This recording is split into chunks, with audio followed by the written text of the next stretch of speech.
E para você que usa suplemento ou precisa utilizar suplemento e está buscando qualidade com sabor, tá? E não só suplemento, né? Aqueles snackzinhos saudáveis, proteicos, que você quer comer um docinho sem furar a dieta, a gente tem a marca ideal para você, que é a Mais Mu. E esse aqui é o meu snack favorito. As melhores barrinhas de proteína do mercado. É isso aí, é uma marca que a gente já consome há quase 10 anos e a gente tem aqui um cupom especial para vocês. Entra lá no site lojamaismu.com.br e usa nosso cupom Comer Treinar Amar com 10% de desconto em todo o site. E os links estão aqui embaixo. Valeu!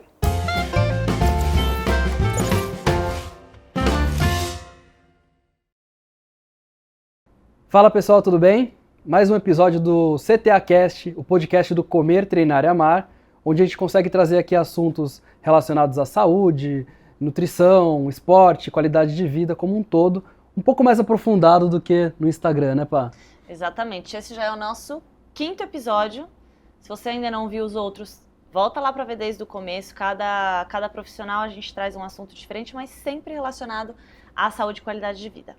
E hoje, no episódio de hoje, muito especial, a gente está aqui com a nossa médica nutróloga, doutora Paula Vasconcelos. Seja bem-vinda, Paula. Obrigada pelo convite, um prazer estar aqui. Nós que agradecemos a sua presença aqui. E eu fiz até uma colinha para falar do currículo, né? Ela é nutróloga na clínica que a gente frequenta, na Soul Health, e ela também é fellow em medicina metabólica e funcional pela Universidade da Flórida, também fez medicina da obesidade em Harvard e é professora de pós em nutrologia esportiva. Isso aí. Já está acompanhando a gente há uns bons... Tem um bom tempo. 7 anos por aí? Você acha que até um pouco mais. Eu um pouco antes do Noah ainda, né? Acompanhamos, né, toda essa epigenética do Noah, né, toda pré-concepção. E além disso, é mãe também, né, de 2 princesas aí. A gente teve filho mais ou menos na mesma época, mais ou menos, né, próximos, os dois, né? Exato. Então, legal. Vamos lá, fala um pouquinho pra gente da clínica, pra gente começar do momento atual que tá, né? Bom, eu sou médica formada há 14 anos, né, e a nutrologia é a minha especialidade de coração. Há 4 anos eu e a minha sócia, que é a nutricionista Camila, a gente quis montar um espaço que tivesse, né, essa energia, que integrasse a medicina de forma multidisciplinar. Então a gente tem acompanhamento de outros profissionais e realmente assim, com uma visão mais integrativa, com uma visão mais holística do indivíduo, né, de olhar essa pessoa como um todo, de pensar, né, nesse equilíbrio corpo, mente, alma. Então eu acredito muito nisso, que a cabeça tem muito a ver com a saúde física, né, ver realmente o indivíduo como um todo. Para mim essa linha faz muito sentido. E aí nasceu, né, então a Soul Health, que vai meu filho do meio, digamos assim, e a gente está lá há 4 anos. Legal. E a gente vê que a gente frequenta lá, né, faz um tempo já, e vê que tem uma integração de várias partes, né? Não é só entrar no consultório ali e pronto, né? A gente vê que a gente passa pela enfermaria para ver também a questão de fazer avaliação sinais física. Vitais, né? Eu vejo também que vocês têm uma sala que tem tratamentos intravenosos, né? Isso. Então tudo ali dentro da clínica. Exato. Então hoje a gente tem de profissionais, né? Eu como nutróloga, tenho a doutora Maria Amélia, que é endócrina, a doutora Giane, que é ginecologista, a gente atende muitas mulheres, então eu sempre quis ter essa integração. Tem o doutor Vitor, que faz medicina personalizada também, a Camila, que é a nossa nutricionista, e a gente tem uma equipe de enfermagem e de fisioterapia. Então, na nossa consulta, o paciente faz essa avaliação física em bioimpedância, a medida de sinais vitais pela enfermagem, depois vem na consulta, e lá a gente tem 2 salas de injetáveis que são para administração de vitaminas, eventualmente alguns protocolos de antioxidantes, né? A gente tem alguns protocolos de imunoterapia, que é para melhora de imunidade, é como se fosse uma vacina, né? Que nem essas vacinas de alergia. Então, para prevenção de candidíase, por exemplo. Então, a gente faz tudo isso e tem também essa parte de estética, que é uma coisa que a gente integrou mais recentemente, há 2 anos, porque existem algumas coisas que, por mais que a pessoa, né, tenha um estilo de vida saudável, tenha já uma boa alimentação, que isso esteja tudo equilibrado, às vezes tem um pouquinho de gordura localizada que muitas vezes não tem, né, um resultado satisfatório. E aí a gente tem esse espaço, ou, por exemplo, flacidez, né? Então, uma mulher que teve um bebê, ou já na fase da menopausa, que a gente tem uma maior perda de colágeno, então a gente tem tratamentos que ajudam a dar mais suporte para essa pele, melhorar esse aspecto. Legal. Eu acho que a gente pode começar falando sobre emagrecimento, que eu acho que é um assunto que interessa a maioria das pessoas. E a gente escuta muita gente, né, falando, nossa, mas eu não sei por que eu emagreço, porque eu faço tudo certinho, eu como certo, faço exercício e não emagreço. Isso é possível se de fato essa pessoa faz tudo certo mesmo. Tem gente que acha que faz certo e erra em muitos pontos. Exato. Né? E na cabeça dela ela tá fazendo tudo certinho. Mas quando isso de fato ocorre, essa pessoa come direito, faz exercício e não tem resultado, isso é possível? É possível, de fato, assim, é uma parcela muito pequena, né, das pessoas, porque de fato, muita gente, hoje a gente tem muita informação, mas nem tudo funciona para todo mundo, né? Jejum não funciona para todo mundo, comer a cada 3 horas não funciona para todo mundo, o corpo se adapta também aos diversos tipos de estímulos, seja de dieta, seja de treino, então muitas vezes aquilo que já funcionou em algum momento pode ser que não funcione mais agora, que precise de um estímulo diferente. Mas pode acontecer. O que pode limitar esses resultados? Então, hoje em medicina a gente usa um conceito de inflamação subclínica, que é o quê? A inflamação aguda é uma fogueira. Tô doente, tô com uma febre, tô com algum processo infeccioso. A inflamação subclínica é uma brasa, né? Então, são pequenas coisas que podem inflamar o nosso organismo. A gente já sabe dessa conexão do intestino, né, com o cérebro e com todos os outros órgãos. Então, por exemplo, uma pessoa que tem um processo inflamatório intestinal, tem uma disbiose, tem um processo inflamatório crônico ali, o organismo dela, né, pode estar nesse processo de inflamação subclínica e isso dificultar o processo de emagrecimento. Quando a gente emagrecer para o nosso corpo é uma coisa muito contra a natureza, contra a fisiologia, né? Eu brinco com os pacientes que quanto maior o peso e maior o percentual de gordura, mais dinheiro o nosso corpo pensa que tem ali. Então ele sempre vai tentar, natureza, né? Exato, ele sempre vai tentar se defender disso. E aí se você tem, por exemplo, uma reserva inadequada de vitaminas, de micronutrientes, então, né, os mais comuns, reserva de ferro, de vitamina B12, de vitamina D, se isso está deficiente, ou muitas vezes até dentro do valor de referência, né, mas está muito no limite inferior, o corpo ele não entende, ele vai tentar se defender mais ainda. Então, são alguns desses gargalos que a gente, né, vai ali, corrige e facilita o processo de emagrecimento.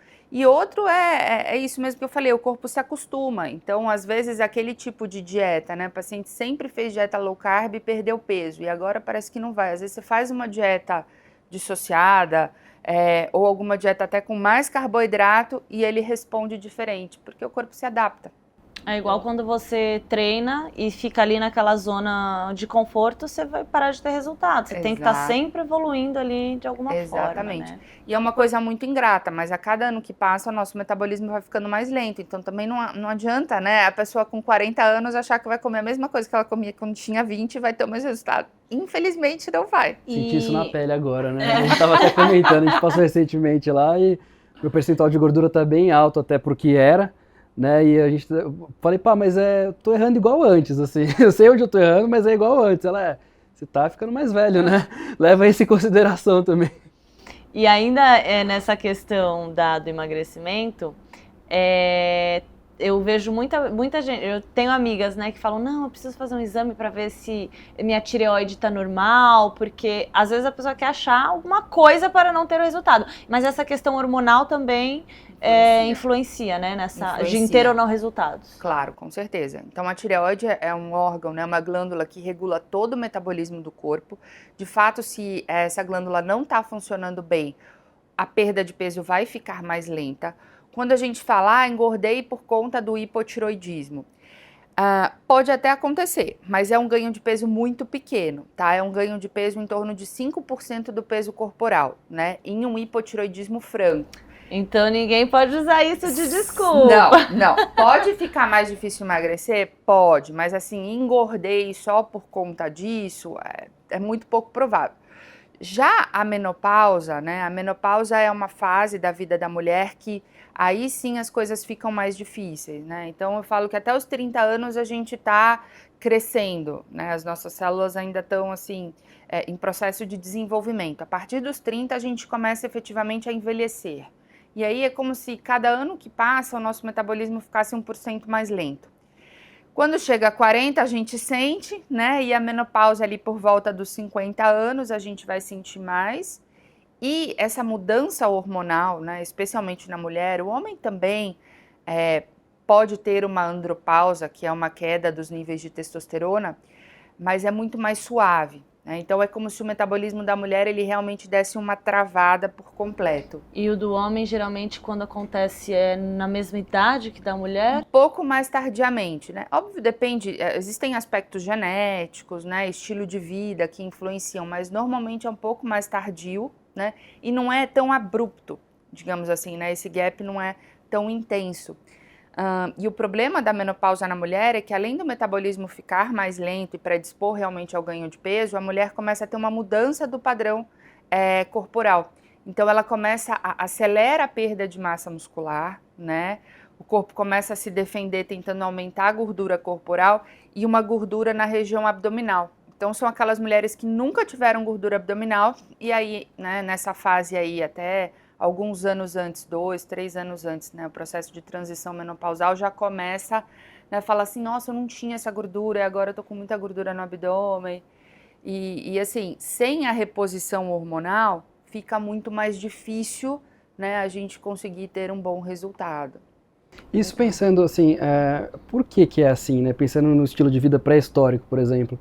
Seria uma forma de proteção da mulher, até diminuir a massa para consumir menos energia, acumular gordura para ter reserva? Com certeza, Rafa. E assim, a gente tem que pensar que a expectativa de vida, né, nem na pré-história, mas no começo de 1900, era 40, 45 anos, né? A nossa expectativa de vida mais que dobrou.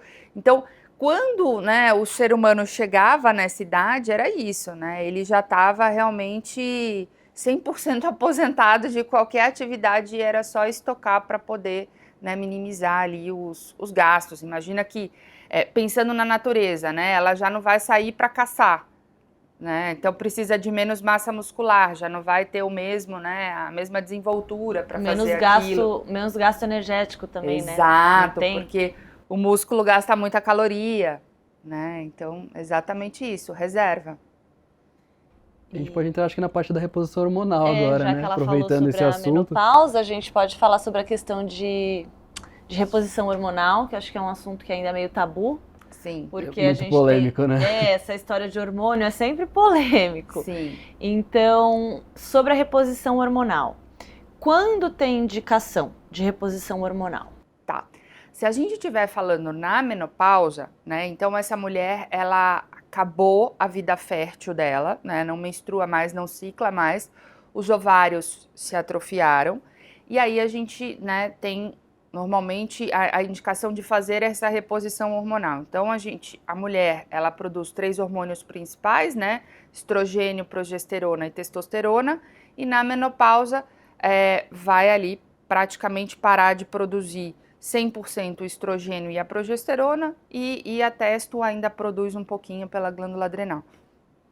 Bom, de onde que vem todo esse tabu?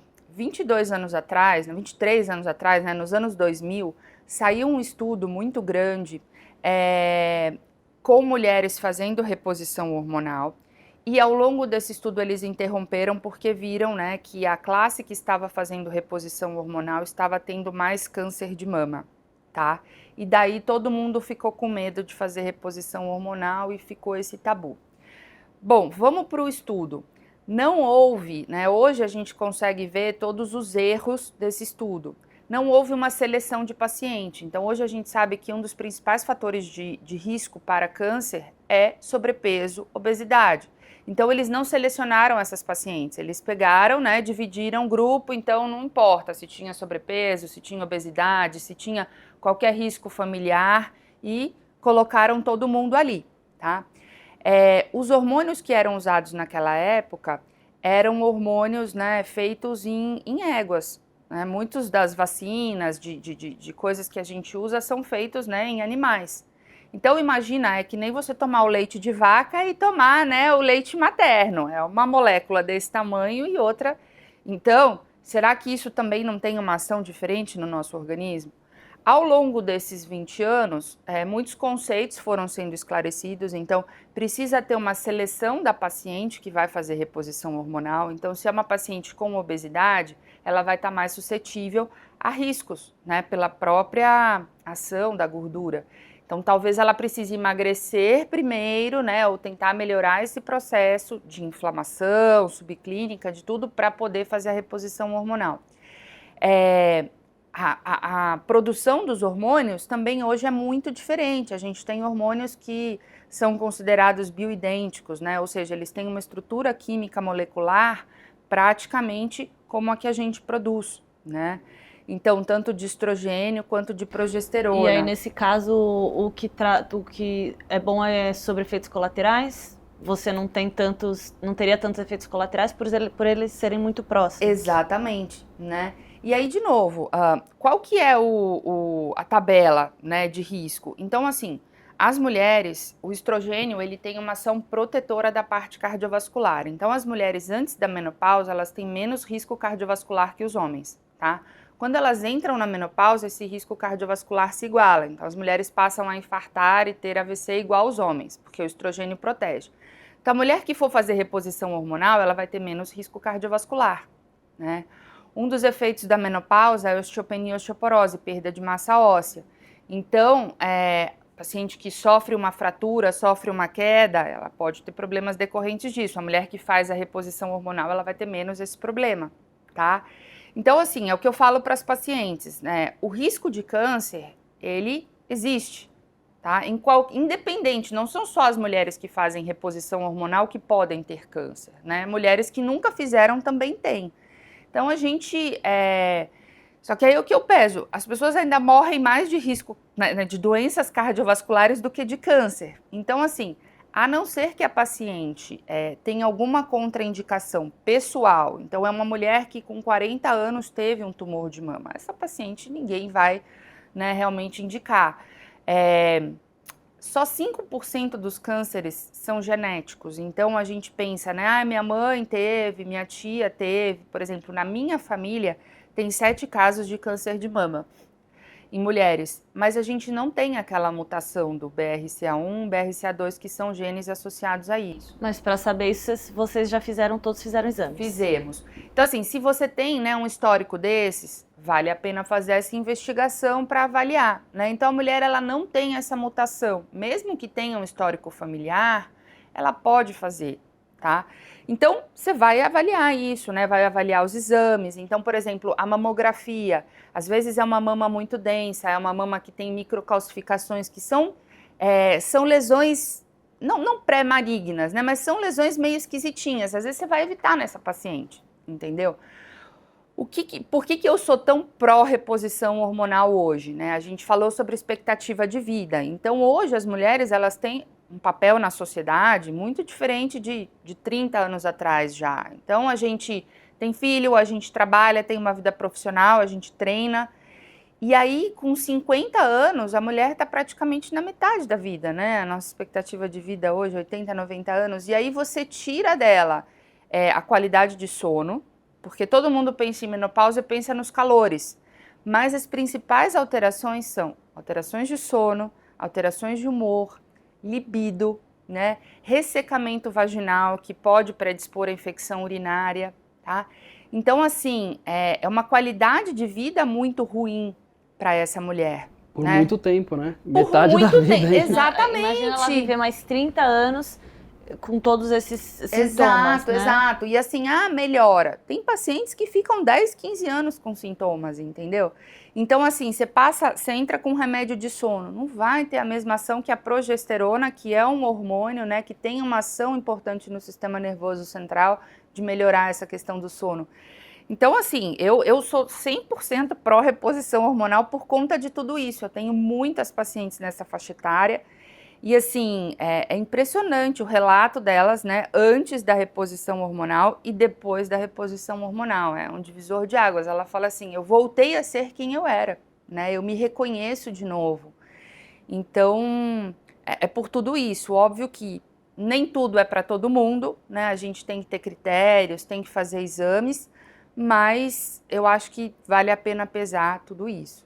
Teriam, então, pontos, você falou muitos pontos positivos, teria algo negativo nessa questão da reposição? Pode ter. Por exemplo, tem mulheres que quando a gente, né, começa a reposição hormonal, um dos principais efeitos da menopausa é a suspensão da menstruação. A mulher para de menstruar. Então, tem mulheres que podem voltar a ter algum tipo de sangramento, né, algum tipo de escape, isso pode ser desconfortável. Pode ter alguma retenção de líquidos, alguma alteração ali transitória. Então, voltou a ter estrogênio, às vezes a mulher volta a ter um pouco de dor na mama, que nem tem numa TPM. Então, são mais sintomas associados a isso. Tá. Né? E você já teve algum caso de reposição hormonal que a mulher falou, não gostei, quero parar? Nunca. Nunca. Normalmente, assim, eu como nutróloga, né, eu não faço a reposição hormonal, ou pelo menos não faço sozinha, por isso também eu tenho uma ginecologista lá na clínica que ela vai examinar, né, toda a parte, vai examinar a mama, vai examinar a genital, e a gente vai ver juntas essa questão. Mas nunca tive. Tive pacientes, assim, que foram muito resistentes à reposição hormonal no começo, então sofreram ali uns 3, 4 anos. Tem uma paciente que foi semana passada, assim, ela não queria, tinha pavor. Mas por esse tabu que a gente escuta falar, né, Exato, sobre hormônio. Exato. E aí, até que um dia ela falou, doutora, eu não aguentava mais, comecei a fazer e eu sou outra pessoa. Então, assim, Eu ia perguntar, na hora que você falou dos 3 hormônios, progesterona, estrogênio e testosterona mais baixos. Então, a baixa desses hormônios, cada um deles, o que essa baixa muda no corpo da mulher? O que ela sente, né, sem esses hormônios? Então, a deficiência de estrogênio está muito associada a esses sintomas vasoativos, então os calores, né, aquela mulher que, nossa, tem um calor e aí daqui a pouco, né, bota a blusa de novo. Esses efeitos vasoativos são muito associados à deficiência do estrogênio. A progesterona está muito associada às alterações de sono e de humor. Ele é um hormônio que atua muito no sistema nervoso central. E a testosterona está muito envolvida na libido, na disposição, memória e também nessas questões de pele mesmo, né? O estrogênio também atua um pouco, mas a mulher na menopausa, ela fala, minha pele tá ficando com um aspecto de papel, vai ficando aquela pele mais fina, né? Mais seca. Então, e na questão de ganho de massa muscular? Também. Testosterona. Só que aí, Paula, é um outro ponto. Às vezes a paciente fala assim, não quero repor o estrogênio e progesterona, né? Não quero fazer a reposição hormonal, vou usar só testosterona. Não pode. Porque quando você pega essa paciente que está na menopausa e você não repõe esses outros dois, aí a testosterona pode aumentar risco cardiovascular. Então não tem benefício. Eu falo para elas que os hormônios são que nem uma orquestra. Você tem a base dessa orquestra, que é o estrogênio e a progesterona, né? Se isso não funciona, não adianta você querer corrigir as outras coisas, entendeu? Então, ou faz todos, né, ou também não faz nenhum. Aí, o que a gente faz, né, existem vários fitoterápicos, compostos bioativos, alguns aminoácidos, algumas coisas que a gente pode tentar usar para minimizar um pouco esses sintomas. Depois a gente vai até entrar nesse assunto aí de fitoterápicos e manipulados, mas vamos ainda falar sobre... eu tinha uma pergunta na cabeça agora e eu acabei de esquecer. Você tem alguma coisa? Perguntar do chip da beleza, o que isso é. Mesmo. Tá. Né? A gente escuta falar, a mulherada como que ele é utilizado, que eu também fico... o chip da beleza, eu não sei o que é isso. E parece que é alguma coisa que não que a pessoa está tomando hormônio. Então, assim, tem alguma diferença? A chip da beleza é reposição hormonal? Não é? Como que É funciona a impressão que a gente tem que parece que é um suplemento que ela colocou ali, tudo bem. Tipo, não muda. Por exemplo, eu vejo muita gente no esporte que tem o chip da beleza e, tipo, melhora super o rendimento, melhora tudo, mas fala que não fica aquela coisa assim, sabe? Então, Vamos esclarecer. Vamos. Bom, primeiro que eu detesto o nome chip da beleza. Eu também acho bem esquisito esse nome. Vamos lá, hoje a gente vai falar de história também. De onde que vem isso? Bom, o chip da beleza, ele é um implante. Então, quando a gente pensa num remédio, a gente tem várias formas farmacêuticas. A gente pode tomar um remédio por via oral, por via injetável, por via vaginal, né, por via transdérmica, então em gel. E a gente pode fazer um implante. Um implante, ele é um dispositivo onde você tem ali uma medicação, no caso um hormônio, né, do tamanho de um grãozinho de arroz, que você vai colocar no subcutâneo e ele vai sendo liberado lentamente, por 6 ou 12 meses, a maioria deles. E aí a gente não gosta muito desse termo, né, porque o que é usado no chip da beleza é a gestrinona. A gestrinona é uma molécula hormonal, tá? Ela é uma prima da progesterona, ela é um tipo de progestágeno que foi desenvolvido na década de 80 para tratar endometriose. Então, o que é a endometriose? É um processo inflamatório ali onde a gente tem um predomínio de estrogênio. Então, muito estrogênio predispõe a algumas coisas, endometriose, miomas, esse tipo de coisa. A gestrinona vem e ela tem um efeito antiestrogênico.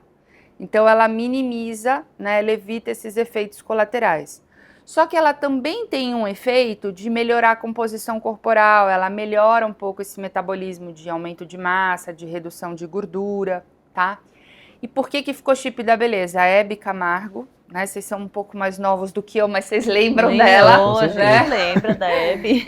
Então, uma vez ela estava lá no programa do Amaury Júnior e aí ela falou assim, ele falou, nossa, mas você tá tão bonita, não sei o que, e ela o chip da beleza. Ela estava fazendo reposição hormonal e usando gestrinona, tá? Por via de implante, ela sempre foi uma mulher, né, muito à frente da época, então isso muitos anos atrás era uma coisa talvez muito mais exclusiva do que é hoje, e aí se popularizou esse nome, tá? Então, foi ela que criou o nome, então. O chip da beleza vem daí, historicamente vem daí. Olha só.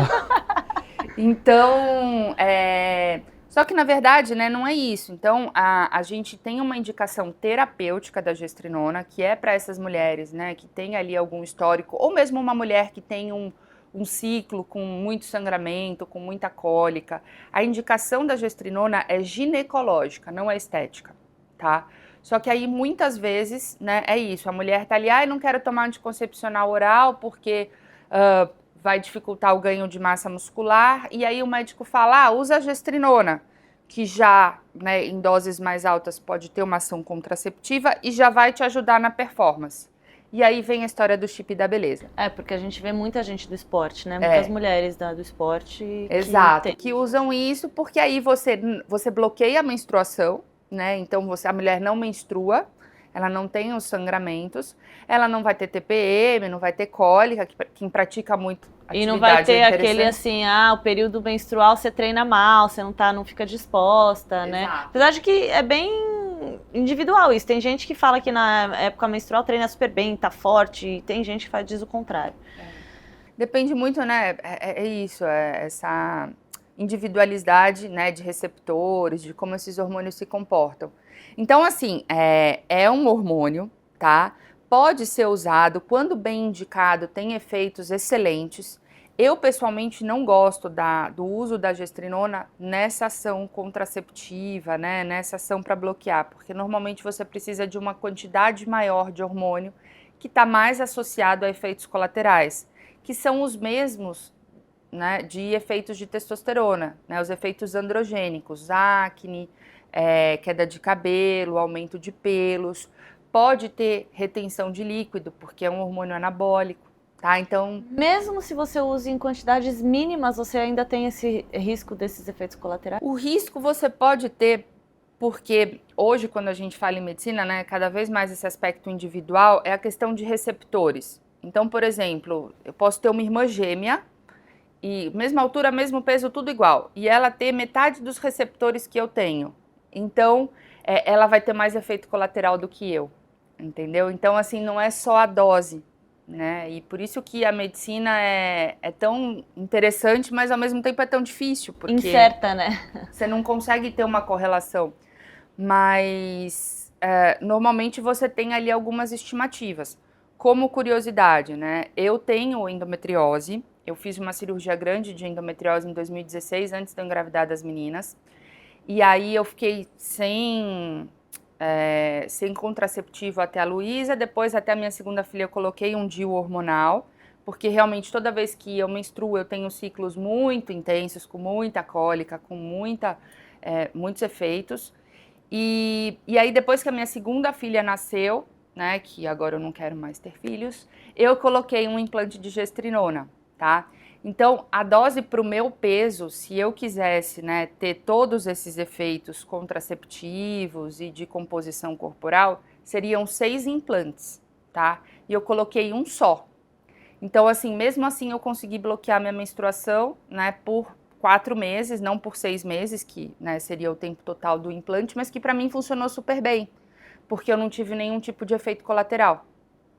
Então, assim, com as minhas pacientes, eu tendo, assim, eu adoro hormônio, já falei, né, todos os prós aqui, por tudo que eu acredito, mas eu sou conservadora. Eu acho sempre mais fácil a gente colocar mais do que a gente, né, manejar os efeitos colaterais de ter colocado muito.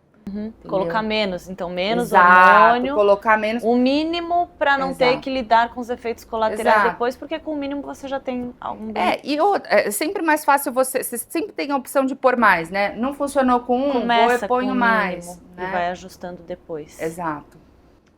Ela falou que é 100% a favor de hormônio, vai chover de crossfiteiro. Você está falando de terapia, gente, isso que eu ia falar. terapêutica. Vamos esclarecer essa A questão gente tá de... falando de reposição, é algo que está faltando e você tá, né, para equilibrar. Até Agora- porque acho que a Anvisa, né, que proibiu o uso estético, é isso? De hormônios. Exato. Então fala pra gente qual a sua opinião sobre o uso para estética e performance. Olha, gente, eu acho que nada é proibido, né? A prerrogativa, o médico, ele tem que ter autonomia para prescrever.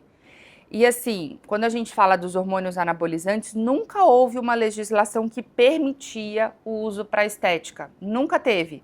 Só que agora eles trouxeram e o que eles estão querendo ser é mais exigentes com os médicos que prescrevem, tá? Só que, de novo, eu acho que o grande ponto é o excesso. A gente vive uma sociedade, né, que são muitos excessos. Porque, por exemplo, você pega uma paciente jovem, 35 anos, mas que usa um anticoncepcional oral, tem uma testosterona muito baixa e tá lá a falsa magra. Paola, você tem lá alunas que com certeza têm esse perfil, tá?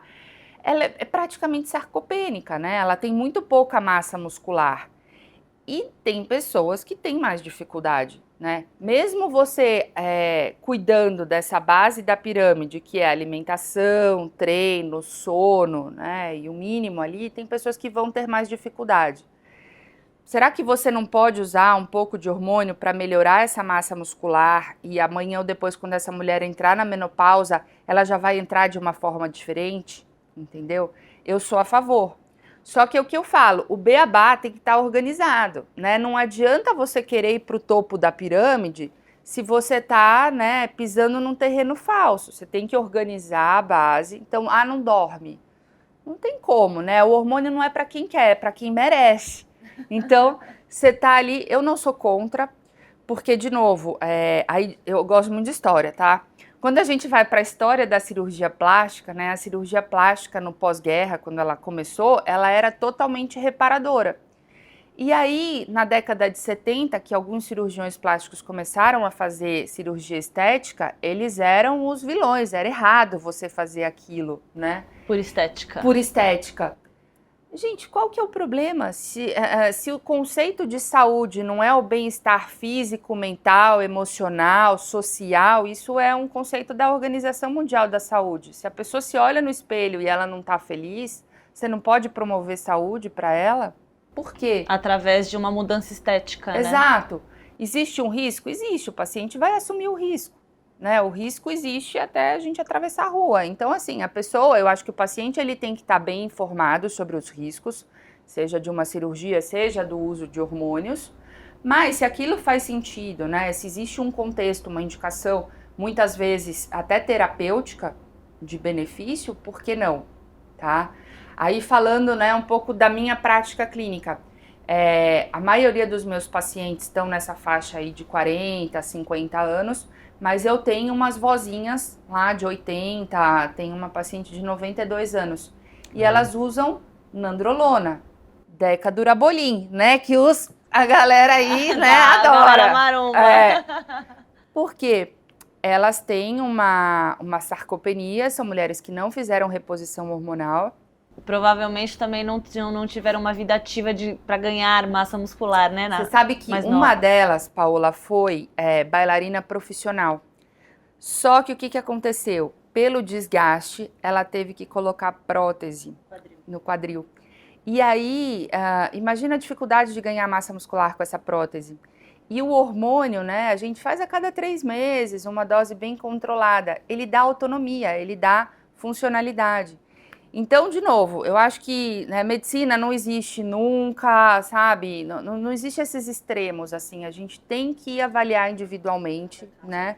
Informar o paciente sobre os efeitos colaterais, não é prometer mundos e fundos, mas nesse aspecto eu acho que tem as suas indicações. É que essa questão de banir para isso, né, acaba abrindo porta ainda maior para o mercado clandestino, né? Que isso sempre vai existir.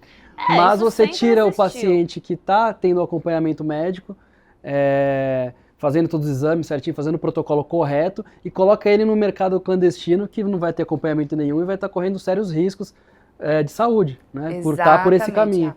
Rafa, exatamente esse é o ponto, né? Todo grupo de médicos que defende, então eu acho que é aquilo, né? Deve ser prerrogativa do médico, tá? Você exige um controle maior de receita, né? Hoje a gente tem vários tipos de receita, né? Então você exige, a Anvisa, né? As sociedades médicas podem exigir esse tipo de coisa, mas você não pode proibir, porque é exatamente isso. Você aumenta a chance desse indivíduo pegar a orientação na academia, né, na internet, nesses grupos ali, underground, comprar medicação que vem sem procedência nenhuma, da Índia, do Paraguai, né, que não manteve uma temperatura adequada. Então, esse paciente ele fica muito mais suscetível a riscos, né, do que o paciente que está fazendo um acompanhamento médico com alguém que vai entender, que vai, né, monitorar, por exemplo, efeitos colaterais de anabolizantes. Você pode ter alterações de colesterol, de lipidemia, você pode ter uma hipertrofia do coração, então esses usuários crônicos, você precisa ter um controle de ecodoppler, tá? A questão, né, do próprio fígado, das enzimas hepáticas. Então, de novo, é um paciente que muitas vezes quando ele chegar a ter algum tipo de assistência, talvez ele tenha, né, já tenha se machucado. Já tem um problema grave, né?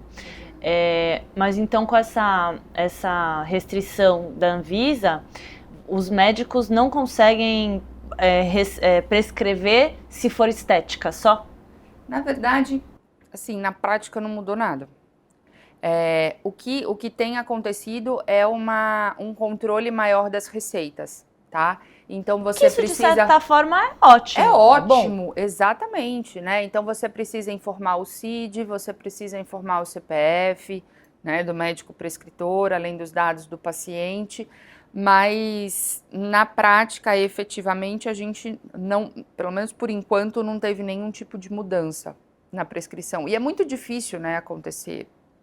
E aqui a gente vê, assim, toda a área tem ali o vilão, né, por exemplo. A gente vê na mídia tradicional casos que o cara foi no médico, tomou bomba, né, que na linguagem popular a vida inteira e de forma errada, com acompanhamento médico, e às vezes esse médico, ele acaba sujando toda a classe por uma atitude inadequada dele, né.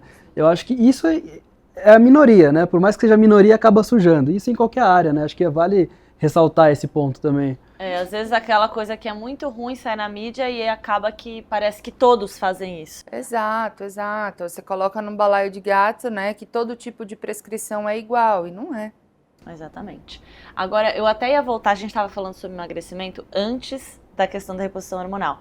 E a gente falou desse uso por conta das pessoas. E aí a gente sabe que na questão do emagrecimento, a Anvisa liberou alguns medicamentos que são Bloqueia de um usados... lado e libera do outro. Liberou alguns medicamentos que são usados, acho que para diabetes, né? Mas para usar para emagrecimento. E o que a gente acabou vendo é uma procura enorme das pessoas para usar esses medicamentos e muitas vezes sem a orientação, né, do médico. Então, que o Ozempic é um dos exemplos, eu acho que tem alguns outros também, mas vamos então falar sobre essa questão do Ozempic, porque eu tenho certeza tá que na um monte moda. de Não, gente tá na moda, que tá e gente assistindo isso próxima aqui tá usando, a nós, assim, comenta que tá usando. E por Por que conta. tá usando? Então, ó, o que a gente quer saber? Quando que tem a indicação? Quais são os efeitos colaterais? Quais são os prós e quais são os contras também disso? Como que faz um desmame desse medicamento? Vai depender dele pro resto da vida? Então, tudo isso aí, vamos matar a curiosidade. Vamos lá. Então, há 5 anos a gente tinha poucos remédios para emagrecer, né, no mercado brasileiro. A gente tinha a sibutramina e o Orlistat. Aí a Anvisa liberou o Saxenda, que foi a primeira caneta, né? Então a substância ativa, né, é a liraglutida, é uma canetinha que a pessoa aplica diariamente, tá? Primeiro, né, essa substância liraglutida, ela foi desenvolvida para o diabetes, e aí nos estudos mostraram que ela realmente era efetiva para perda de peso, e aí ela recebeu a chancela, né, de medicamento para perda de peso. Normalmente isso acontece primeiro nos Estados Unidos, né, o FDA, e os outros países, né, normalmente seguem essa linha, que é o que aconteceu com a Anvisa. Eu ia perguntar qual é o mecanismo, por que esses medicamentos levam ao emagrecimento, exatamente? Tá. A gente tem, o mecanismo de fome e saciedade, ele é extremamente complexo, né, ele envolve muito essa conexão cérebro-intestino. E a gente tem várias substâncias que são secretadas que aumentam a saciedade, uma delas é o GLP-1. É como se fosse um hormônio, né, um peptídeo que aumenta essa sensação de saciedade. E esses medicamentos, eles fazem com que essa medicação fique disponível, esse hormônio fique disponível mais tempo, fique circulando mais tempo. Então isso aumenta a sensação de saciedade e a pessoa come menos e daí perde peso. Então aí já me vem uma pergunta na cabeça. O ideal seria uma indicação apenas para as pessoas que têm essa questão de comer demais? Ou se a pessoa já não tem esse problema com comer muito e ela passar a usar o medicamento, ela vai comer menos do que ela já come? Eu adorei sua pergunta, Paula, porque é isso que eu sempre falo, inclusive falo para os meus alunos, né? Que esse tipo de medicação não funciona para todo mundo, tá? A gente tem uma classificação de tipos de fome, né? Fenótipos da obesidade dos tipos de fome. Então a gente tem um indivíduo que tem fome emocional, tá? Fome cerebral, né? Fome intestinal e realmente os metabolizadores lentos. Então são aquelas pessoas que realmente têm um metabolismo muito lento. E esse tipo de medicamento funciona para quem tem fome, normalmente para quem, né, come muito.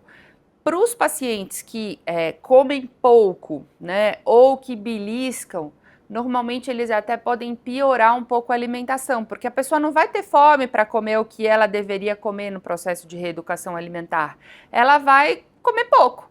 Então ela vai comer um pedacinho de bolo, né, no café da manhã. E o comer pouco, às vezes, é não comer algo que de fato seja nutritivo para ela. Então ela já não come bem, acaba comendo menos ainda daquilo que não é nutritivo para ela. Exato. Então ela vai perder peso, mas ela não vai perder com qualidade, tá? E esse é o paciente que, né, tende muito a ter o efeito rebote, que é um dos grandes medos dos pacientes, né? Parou de tomar o remédio e volta a engordar, porque ele não mudou os hábitos, porque a pirâmide não corrigiu, tá?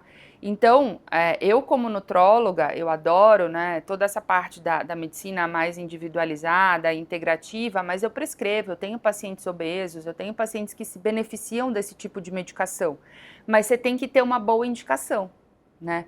Então, às vezes, se é um paciente com esse perfil e que realmente tem indicação de tomar remédio, ele vai se beneficiar talvez de outro tipo de remédio, né? De algum remédio que atue no mecanismo de fome, de saciedade, de recompensa. E como é que a pessoa sabe qual que é o tipo de fome que ela tem. Você falou Por isso vários... ela tem que procurar um médico. Ah, então o médico que vai conseguir, através de Entender. relato e tudo mais, né, do exame clínico ali, né, Exato. entender qual é o Então, tipo de fome. É por isso que essa medicação não funciona para todo mundo, né? Normalmente, para esse perfil de paciente, você precisa, até pode funcionar, mas você precisa de doses muito altas, entendeu? É um paciente que com doses ali intermediárias, ele não vai ter uma boa resposta. Mas eu sempre pego no ponto de que a pessoa, depois ela vai ter uma dificuldade em retornar, tá? A gente falou da liraglutida e hoje, né, o que está mais na moda é o Ozempic, que é a semaglutida. A liraglutida era de uso diário, a semaglutida é de uso semanal. É o mesmo laboratório. Então, aqui no Brasil, a gente tem hoje o Ozempic, que ele, né, foi desenvolvido para tratar diabetes. Mas já tem 2 anos que ele recebeu essa validação para perda de peso. Quando isso acontece, o laboratório é obrigado a criar um novo remédio com um novo nome. Então, o nome é o Wegovy. Já está aprovado pela Anvisa, mas o laboratório ainda não está comercializando aqui, porque eles não estão dando conta de produzir a quantidade. O Brasil... Eu tô vendo que até tem diabéticos que precisam e não conseguem encontrar o remédio, porque a galera quer usar indiscriminadamente para emagrecer. Né? E é um grande problema, né? Ao mesmo tempo, aí, quando a gente fala de hormônios, a gente pode até falar rapidamente que, assim, existe essa questão da indústria farmacêutica, né? O hormônio não dá dinheiro para ninguém, porque são todos remédios que não têm mais patente, então são remédios baratos. E você pega uma medicação dessa que é cara e que não exige retenção de receita, né? E só no Brasil e no México, no mundo inteiro, todos os outros países exigem retenção da receita. Então, assim, é complicado. Então, é tão contraditório, né? De um lado, por a questão do hormônio que eles estão querendo controlar, e aí chega num outro e assim, remédio assim e são libera. 2 pesos e 2 medidas, porque o GLP-1 é um hormônio intestinal. Então, como qualquer outro hormônio, né, ele pode ter esse efeito na saciedade, mas tem pacientes que podem ter efeitos colaterais, podem ter alteração das enzimas pancreáticas, podem ter enjoo, podem ter alterações de trato gastrointestinal, tanto diarreia quanto constipação. Quando a gente pensa nessa saúde intestinal, então são pessoas que podem ter mais refluxo, pode ter uma piora desse microbioma intestinal. Então, de novo, não é um remédio para todo mundo. Qual que era o outro lá que a gente descobriu hoje? Ribelsus. O Ribelsus é o Ozempic oral, vamos falar. Ah, é a mesma coisa que o Ozempic, coisa. só que em vez de ser injetável é oral. Ele é oral. E aí você toma, porque o injetável você falou que era uma vez por semana. E aí o oral você toma mais frequentemente. Você toma todo dia, tá? E tem diferença? Alguma diferença? Melhor, pior? A substância é a mesma, né? Só que a biodisponibilidade do injetável é maior, então ele é melhor injetável. E, por exemplo, o Ribelsus, né, ele não tem ainda essa indicação para perda de peso. Então, realmente, o tratamento dele é para o diabetes. Hoje, a gente pode prescrever o Ozempic para perda de peso, tá? Ele já tem, né, essa bula, essa indicação em estudos, apesar da substância com novo nome não estar sendo comercializada aqui, mas é a mesma coisa. Então, né, por prerrogativa, a gente entende que ok. Já o Ribelsus, não. Tem um estudo agora em fase final, que aí é uma dose maior, ele deve ser liberado também para emagrecimento, mas numa dose mais alta do que a que a gente tem hoje. E se a pessoa está tomando e ela tem esses efeitos colaterais, tipo, ela sente enjoo, ela tem que parar ou é normal e vai assim mesmo? Então, quando, né, ela está fazendo isso com acompanhamento médico, que seria o ideal, né, ela tem que dividir com o médico e o médico vai orientar. Então, muitas vezes você volta um pouco a dose, você espaça o uso, você pode até fazer algum uso de medicação para minimizar esse tipo de sintomas, tá? Agora, por conta própria, não se automediquem, né? A gente tem muitos problemas. E uma outra coisa que acontece é que às vezes o paciente ele até pode se beneficiar do remédio, mas ele começou a tomar por conta própria, tomou errado e ele queimou o remédio, entendeu? O corpo dele se adaptou e aí... né, quando ele chega no médico, já tomei de tudo e nada resolveu. Tomou tudo errado. Não vai mais funcionar. Assim, né, sempre há uma tendência do corpo a se acostumar, então já normalmente você perde um pouco. Fica mais limitado as vias de tratamento ali, E como que seria feito o desmame? E por quanto tempo geralmente se usa, né, faz esse protocolo de treinamento? Tá. Ou isso varia também? Varia, mas assim, a ideia, né, quando você usa não só essa medicação, mas qualquer outro remédio para emagrecer, é você usar a medicação em dose terapêutica até atingir o peso, né, então, sei lá, 10 quilos, né, a pessoa precisa perder 10 quilos. Ela vai usar a medicação até perder os 10 quilos, e aí a gente, né, vai começar o desmame. O desmame a gente faz diminuindo dosagem, diminuindo a frequência.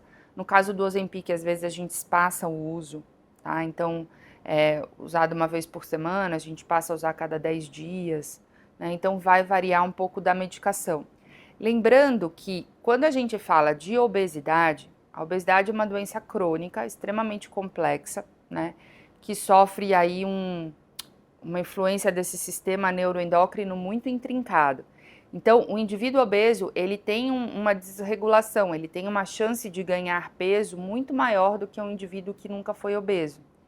Esses dias eu estava lendo um artigo, o colega falou assim, o indivíduo que emagreceu, para ele se manter magro, é como se ele tivesse que estar correndo o tempo inteiro numa escada rolante ao contrário. É um movimento ativo para ele se manter magro, né? É como uma pessoa que com alcoolismo, né, ou com algum tipo de dependência, tá?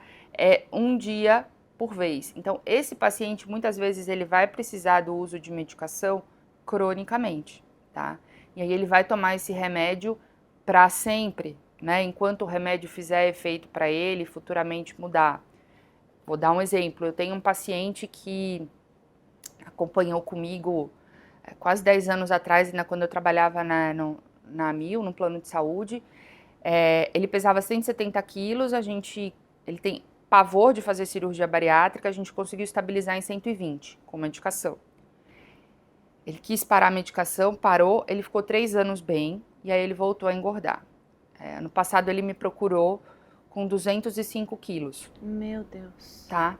Então é um paciente que ele tem um perfil de compulsão alimentar, né? E que se ele mantém essa obesidade, ele está começando a desenvolver outros problemas, hipertensão, diabetes. Então é melhor ele se manter magro com o uso de um remédio, né, e você diminuir todas as comorbidades associadas à obesidade, né, do que ele ficar naquele peso.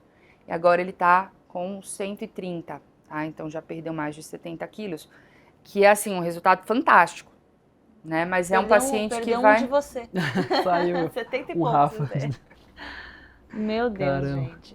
E essa questão da obesidade é muito emocional, né? É muito questão É muito psicológica. complexo. É muito complexo, assim, a gente sabe que existem fatores, né, genéticos, existem fatores emocionais, é muito intrincado, assim, a gente tem mais ou menos 64 hormônios conhecidos que regulam esse processo de fome e saciedade.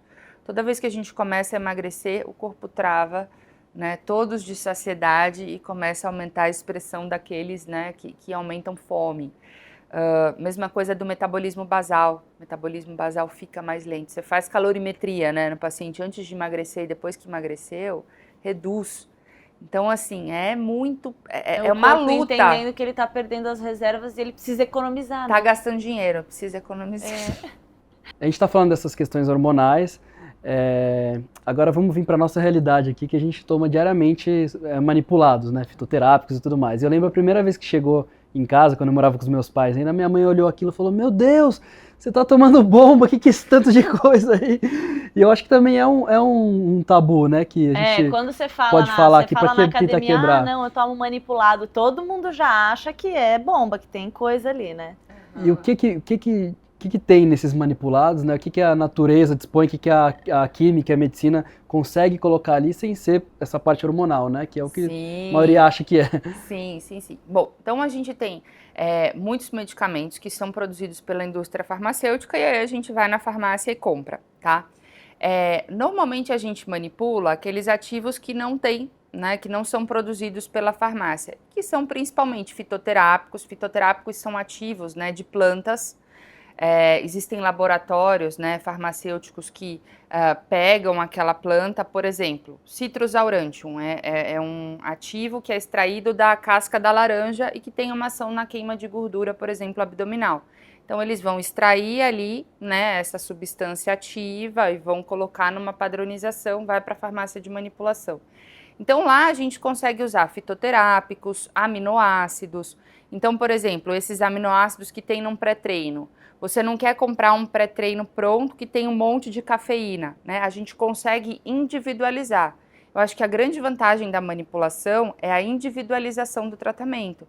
Então, por exemplo, eu consigo fazer um pré-treino onde eu vou colocar uma dose talvez menor de creatina para esse paciente, né? Um paciente que quer hipertrofia, eu vou usar o HMB, que é um outro aminoácido que melhora essa parte muscular. Eu já posso colocar ali fitoterápicos que ajudam a estimular a produção de testosterona naturalmente, né? A Juga turquestânica, Cyanotes vaga, Mucuna pruriens, aminoácidos, por exemplo, ácido D-aspartico, que estimula a produção de testosterona natural. Tô até falando mais ou menos do que você faz, né? Os nomes são familiares. Então, assim, a gente consegue individualizar a dosagem de vitaminas. Então, por exemplo, paciente, né, a Paola e o Rafa treinam bastante. Então, tende a ter mais dor muscular, mais acúmulo de ácido lático. As vitaminas do complexo B ajudam muito nesse processo. Então, a gente já vai fazer uma individualização ali, tá? E vou perguntar agora, se não eu esqueço. Porque tem muita gente que toma o pré-treino, esses comprados, e a pessoa fica acelerada, assim, para treinar. Eu, particularmente, não gosto. Exato, e o que eu vejo aqui na prescrição que você põe pra gente de pré-treino, não é nada que deixa acelerado. Não. E as pessoas têm essa coisa, se não ficar assim, acha que não tá bom, ou toma uma dose maior. Eu sempre falo até, o pessoal o que você tá tomando de pré-treino? Até mostra, é isso daqui. Mas acelera, você vai tomar, não vai nem dormir. Eu falo, não, é um pré-treino que eu consigo treinar bem do começo ao fim, é um uso constante também, não é que eu vou tomar agora, daqui 30 minutos eu vou estar com aquela pilha pra treinar.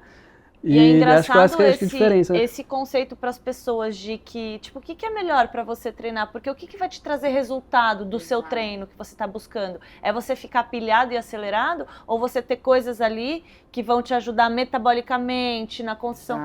Exato. Então, assim, a maioria, né, dos pré-treinos prontos, eles têm muita cafeína ou substâncias estimulantes, que vão aumentar a frequência cardíaca, né, e dar essa aceleração, tá? Eu, por exemplo, nunca prescrevo cafeína, porque a cafeína, embora ela seja sabidamente um termogênico, a maioria das pessoas toma café, tá?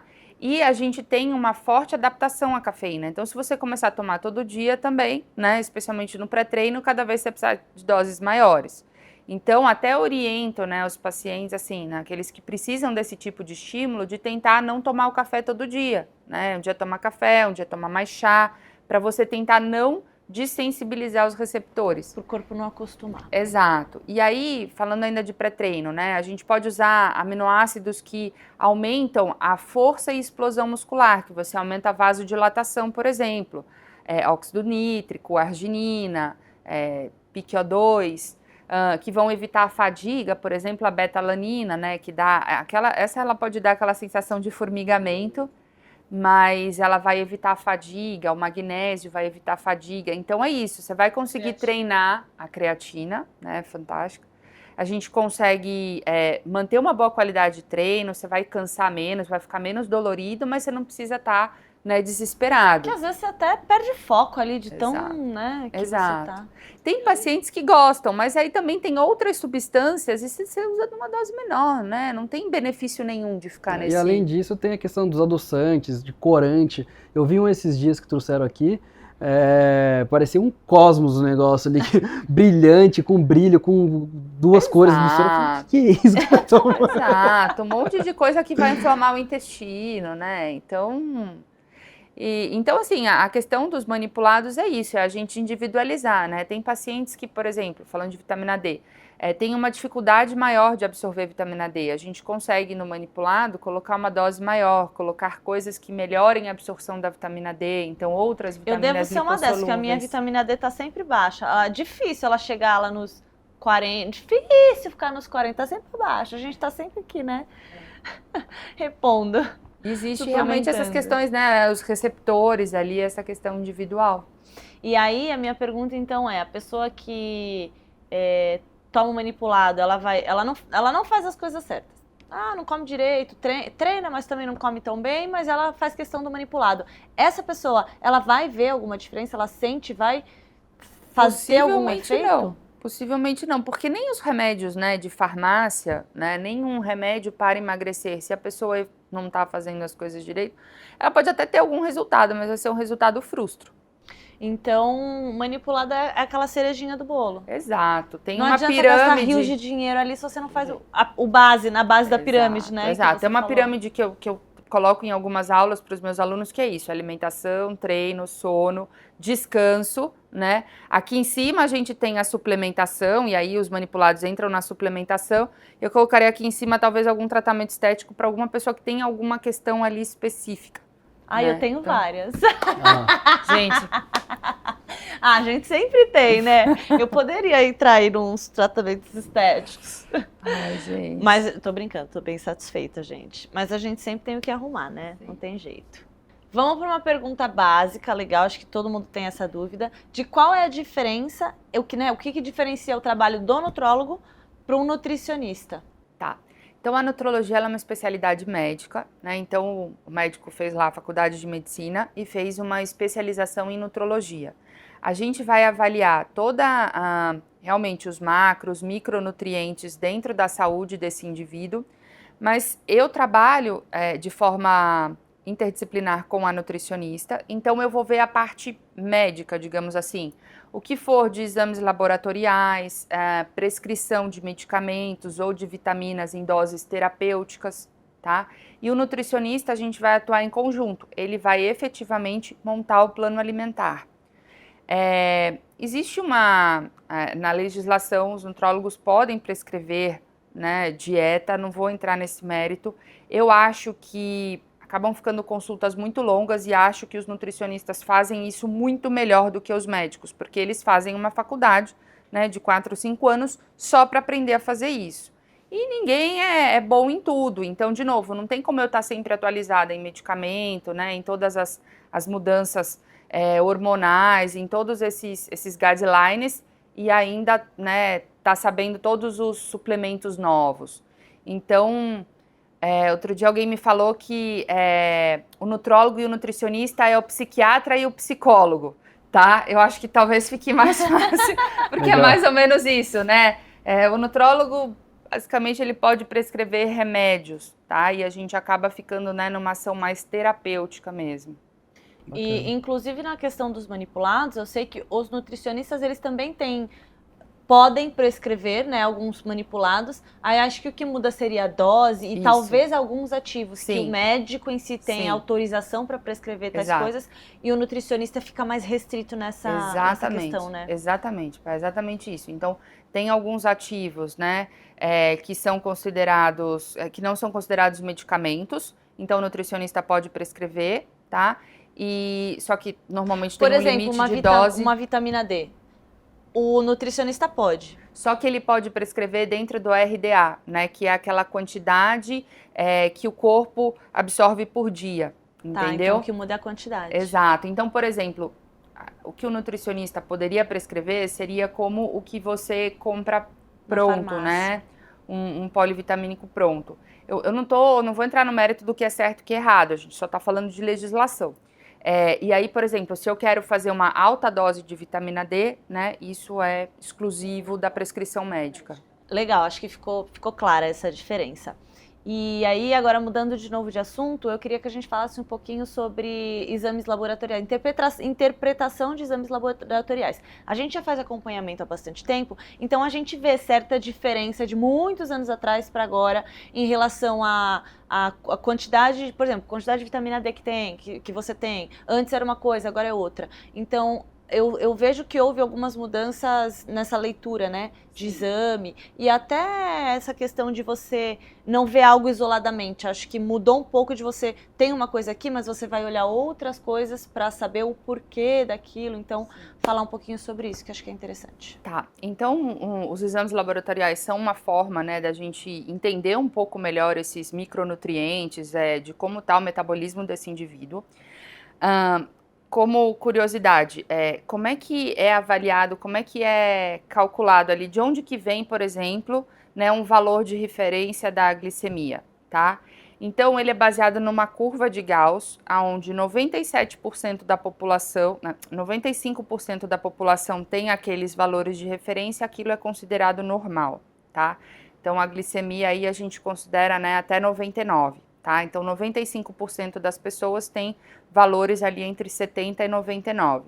Existem 2,5 que está no começo dessa curva que vão ter valores menores do que 70 e tudo bem, estão saudáveis.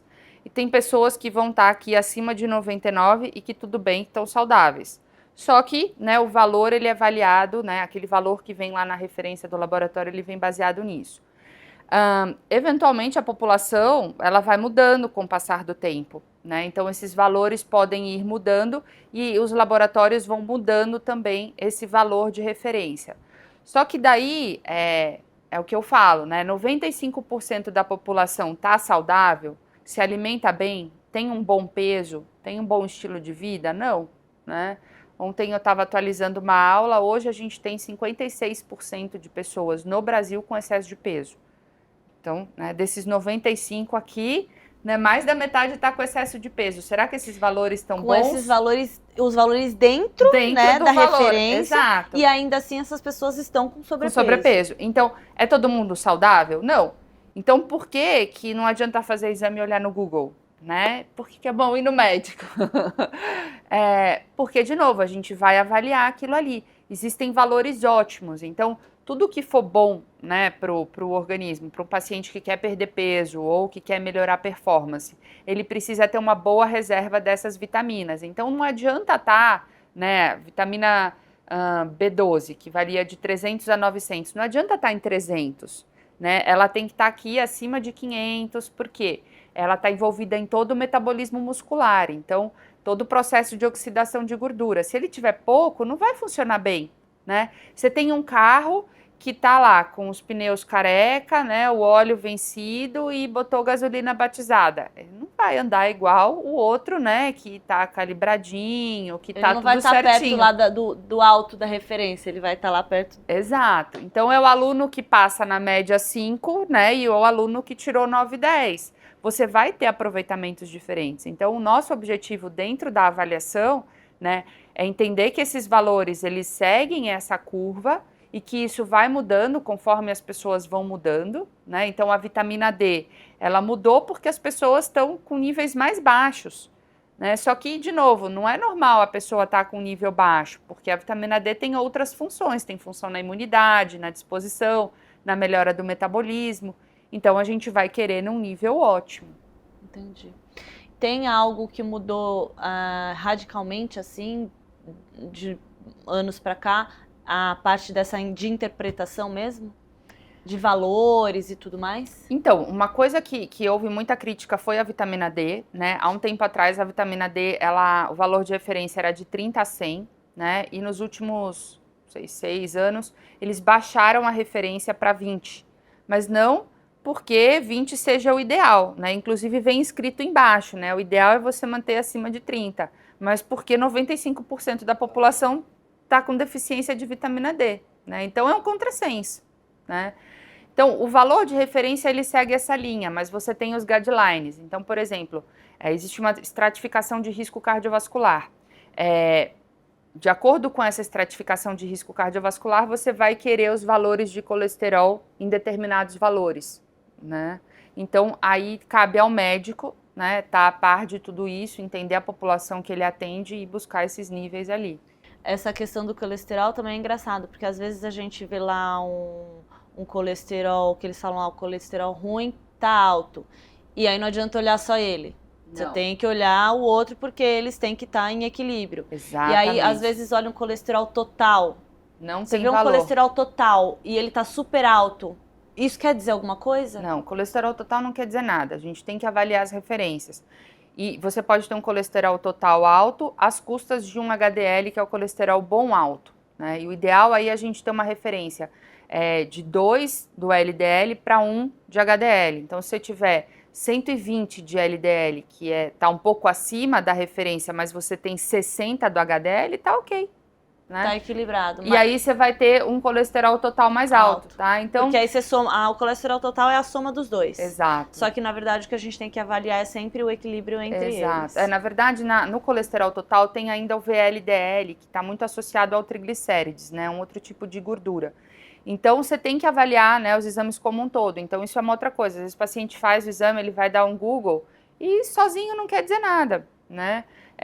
Você tem que ter essa interpretação de todos os valores em conjunto, né? De acordo com a individualização de cada um. Então é muito mais complexo do que só olhar o numerinho lá e ver aonde que ele se encaixa, né, no valor de Por referência. isso que a gente tem que estudar, né? Exatamente. É isso, ficamos por aqui. Infelizmente, né? Queria Tem falar assunto, muita coisa né? ainda, mas não dá Para tempo. 3, 4 horas de Depois um podcast. outro dia, né, pessoal? Obrigada. Isso aí. Nós que agradecemos. Quer deixar algum recado? Não, quem quiser deixar dúvidas aí, questões, né, nos comentários. Meu Instagram é @doutorapaulavv, então DRA Paula V. E aí, estamos aí. Boa. Espero que vocês tenham gostado. Se gostaram, deixa aquele like aqui pra gente. Se inscreva no nosso canal e ative o sininho para receber os próximos vídeos que serão publicados aqui. Deixem as suas dúvidas, que aí mais pra frente a gente Boa. chama a Paula aqui de novo. Faz um segundo episódio. Faz um segundo, porque temos assunto assim, né, É isso pra aí. muitas horas. Tchau, pessoal. Valeu, gente. Até a Beijo. próxima. Tchau, tchau.